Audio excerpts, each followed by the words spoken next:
Welcome back, everybody. We're hosting a happy hour on today's show, giving you all sorts of different fun ideas. And munchies are just a great thing to have on hand. What about making your own pretzels? It's not all that hard to do. Lindsay Brooks from Runaway Spoon is going to show us.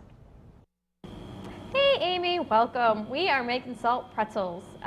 Something kind of fun, something a little different, go great with a beer cheese soup, or just something different to make with the kids. So we're going to start out by just making pretty much a basic yeast dough. What's fun about this recipe is we actually add beer to our pretzels, so they've got some really good flavor to them. We personally brew our own beer, so we're a little bit passionate about as far as getting beer and hops into our food. So to start out with, we've got some of our home brew here, which is an IPA that my husband made this time around. And then we also have some yeast and some salt. And you're just going to kind of whisk them together, dissolve that yeast a little bit, get the sugar into there as well.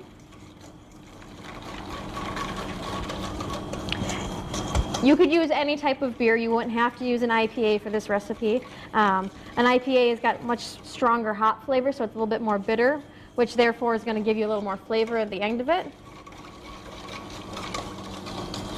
All right, so once that yeast starts to dissolve, it's going to get a little bit creamier in color.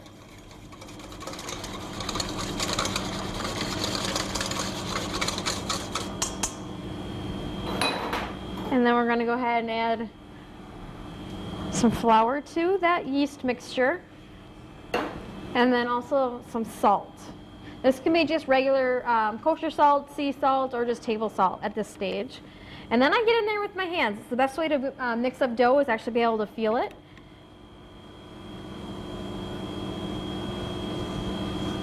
So you can start to see it kind of clumping together.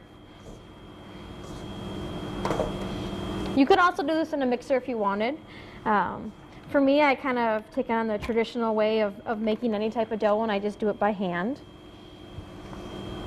And I'm just kneading it to the bottom of the bowl here.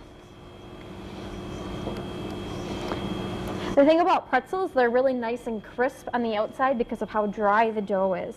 If you make the dough moister, as far as adding more water or more beer to it, you're going to get a really chewier pretzel.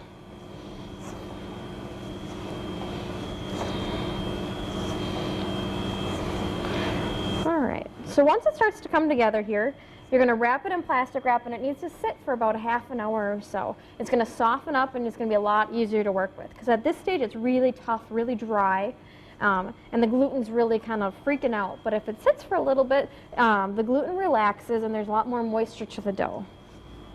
So you just knead it by hand for maybe a minute or two, not long at all.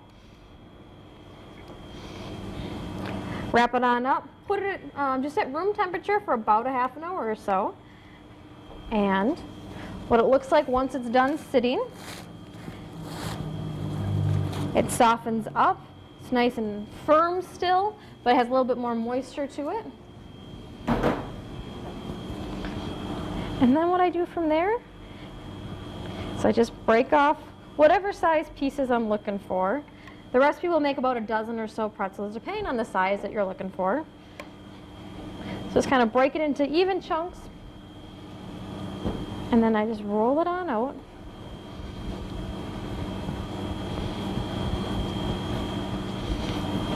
You want to make it as even as you possibly can, but it's a pretzel. It doesn't have to be perfect. And then I take it and I fold it around. Kind of tuck down the little tail lines there. You're going to want to put it onto parchment paper or a greased cookie sheet if you didn't have parchment paper. And just keep working on them. We'll do one more here so you can kind of see that style again.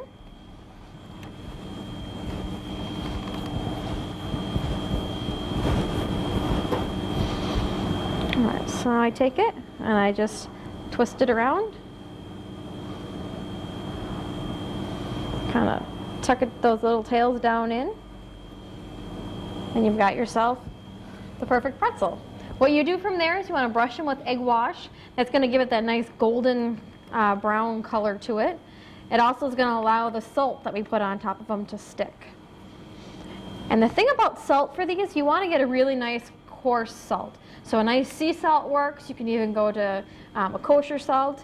If you want to go to a specialty food store, look for like a flavored salt. You could get a smoked sea salt on here, something that's going to add another different element to your basic pretzel. So we've got our coarse kosher here. And the best part of a pretzel is going to be that salt on top, so be generous with your amounts that you put on. These bake at another hot oven, 400 degrees, and they only take about 15 minutes or so. And you want to bake them right away. You don't want to let them rise for any longer. When they come out of the oven, they puff out just a little bit, and you can see all the beautiful salts on there, the crispy outside. The inside's going to be really gooey yet and taste a little bit of beer and hops inside of there.